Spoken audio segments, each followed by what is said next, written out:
কোষ্ঠকাঠিন্য বা পায়খানা কঠিন হলে যে ইসবগুলের ভুসি খেতে হয় এটা সবাই জানেন, কিন্তু এটা খাওয়ার নিয়মটা কি সবাই জানেন? অধিকাংশ মানুষই এই ইসবগুলের ভুসি খাওয়ার সময় একটা ভুল করে থাকে। তারা কি করে, সারা রাত এক গ্লাস পানিতে 1 চামচ ইসবগুলের ভুসি দিয়ে ভিজিয়ে রাখে, তারপর সকালবেলা সেই ভিজানো ইসবগুলের ভুসিটা খেয়ে থাকেন।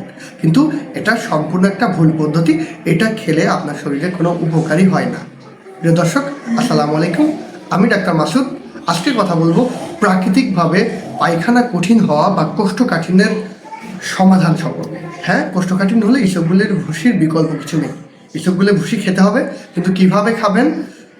আমরা বলি 1 থেকে 2 চামচ ইসবগুলের ভুসি 1 গ্লাস পানিতে নিবেন, নিয়ে সাথে চামচ দিয়ে গুলায়ে সাথে সাথে খেয়ে ফেলবেন। হ্যাঁ, এটাই আসল নিয়ম।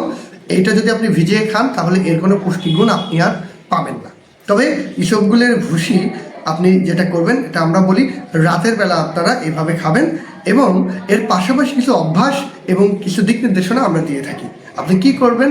প্রতিদিন খাবারে বেশি বেশি করে পানি খাবেন, সকালে এবং রাতে 2 বার। আমরা বলি যে 2-4 গ্লাস অতিরিক্ত পানি খেতে। এই অতিরিক্ত পানি আপনার কোষ্ঠকাঠিন্য সমস্যা দূর করবে।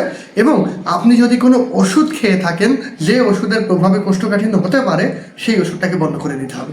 পাশাপাশি আপনি ফাইবার বা আঁশযুক্ত খাবার, যেমন সবুজ শাকসবজি, পুঁই শাক, শাক ইত্যাদি ধরনের খাবার আপনি প্রতিদিন প্রচুর পরিমাণে খাবেন ইনশাআল্লাহ। তাহলে প্রাকৃতিকভাবেই আপনি এই কোষ্ঠকাঠিন্যের সমস্যা থেকে মুক্তি পাবেন।